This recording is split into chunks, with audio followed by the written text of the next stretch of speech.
Hello बच्चों, क्या हाल चाल। उम्मीद है अच्छा होगा, मस्त होगा और आपका पढ़ाई अच्छे से चल रहा होगा।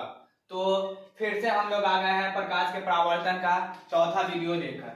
प्रकाश का परावर्तन का चौथा वीडियो लेकर तो टॉपिक है गोलीय दर्पण के लिए किरण आरेख की बनावट। गोलीय दर्पण के लिए किरण आरेख की बनावट। इसमें पहला है मुख्य अक्ष के समांतर आ रहे प्रकाश के किरण का बनावट। ठीक है, मुख्य अक्ष के समांतर आ रहे किरण का बनावट।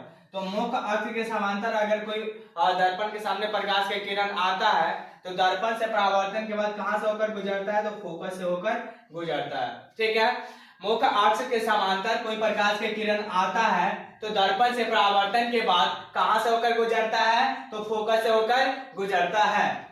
और उत्तल दर्पण में देख लेते हैं तो मुख्य अक्ष के समांतर आ रहे प्रकाश के किरण दर्पण से परावर्तन के बाद इस तरफ मुड़ गई है, लेकिन यहां से हमें क्या दिखता है? इसको आगे बढ़ाते हैं तो हमें लगता है फोकस से आ रहा है।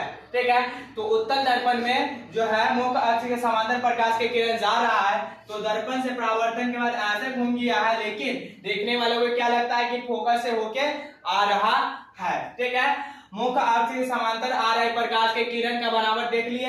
यह अवतल दर्पण के लिए है। अवतल दर्पण में मुख्य अक्ष के समांतर प्रकाश के किरण आता है तो दर्पण से परावर्तन के बाद कहां से होकर गुजरता है? तो फोकस से होकर गुजरता है। उत्तल दर्पण में मुख्य अक्ष के समांतर अगर कोई प्रकाश के किरण आता है तो दर्पण से परावर्तन के बाद ऐसे होकर गुजर जाता है, लेकिन देखने वाले को लगता है फोकस से आ रहा है। फोकस की दिशा में आ रही प्रकाश के किरण आरेख की बनावट। ठीक है, फोकस की दिशा में आ रहे प्रकाश के किरण आरेख की बनावट।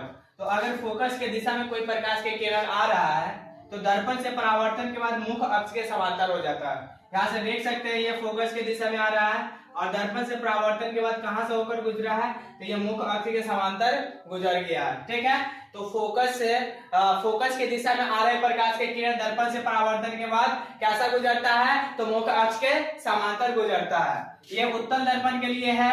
ये देखिए फोकस के दिशा में आ रही थी प्रकाश के किरण और दर्पण से परावर्तन के बाद मुख्य अक्ष के समांतर हो गई है। ठीक है, ये अवतल दर्पण के है। ये अवतल दर्पण के लिए फोकस के दिशा में प्रकाश के किरण आ रहा है तो मुख्य अक्ष के समांतर होकर गुजर जाता है। और ये उत्तल दर्पण के लिए है। ये फोकस के दिशा में प्रकाश के किरण आ रहा है तो दर्पण से परावर्तन के बाद मुख्य अक्ष के समांतर होकर गुजर जाता है। तीसरा है वक्रता केंद्र की दिशा में आ रहे प्रकाश की किरण का बनावट। तो वक्रता केंद्र की दिशा में अगर कोई प्रकाश के किरण आ रहा है तो दर्पण से परावर्तन के बाद उसी रास्ता से लौट जाता है। जिस रास्ता से वो आ रहा होता है उसी रास्ता से क्या होता है? लौट जाता है। ठीक है, तो ये अवतल दर्पण में है कि वक्रता केंद्र के दिशा में कोई प्रकाश के किरण आ रहा है तो दर्पण से टकराया और टकराने के बाद परावर्तित हो गया तो दर्पण से परावर्तन के बाद फिर उसी पद से क्या हो गया?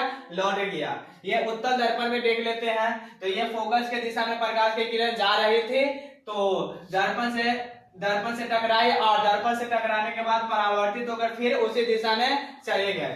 ठीक है, तो वक्रता केंद्र की दिशा में आ रहे प्रकाश की किरण का बनावट कैसा होगा? तो वो होगा वक्रता केंद्र की दिशा में आ रहे प्रकाश के किरण दर्पण से परावर्तन के बाद वक्रता केंद्र से ही होकर लौट जाता है, यानी उसी दिशा में लौट जाता है। ठीक है, ये दोनों इमेज के जरिए हम लोग समझ सकते हैं कि ये वक्रता केंद्र की दिशा में प्रकाश की किरण आ रहा है और दर्पण से परावर्तन के बाद उसे मार्ग से लौट गया। इसमें भी वही है कि वक्रता केंद्र की दिशा में प्रकाश की किरण आ रही थी और दर्पण से परावर्तन के बाद उसी पद से होकर लौट गई है।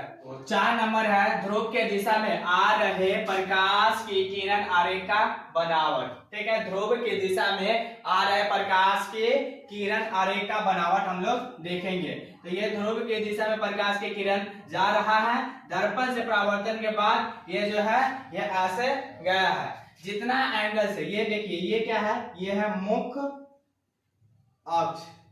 क्या है? मुख्य अक्ष या प्रधान अक्ष। तो ये प्रकाश की किरण जो है प्रधान अक्ष के साथ जितना डिग्री कोण से आ रहा है उतना ही डिग्री कोण से प्रधान अक्ष से उतना ही डिग्री कोण से ये परावर्तित हो जाएगा। ठीक है। ये प्रकाश की किरण प्रधान अक्ष या मुख्य अक्ष से जितना डिग्री कोण पर आ रहा है उतना ही डिग्री कोण पर मुख्य अक्ष से उतना ही डिग्री कोण पर ये किरण जो है परावर्तित हो जाएगी।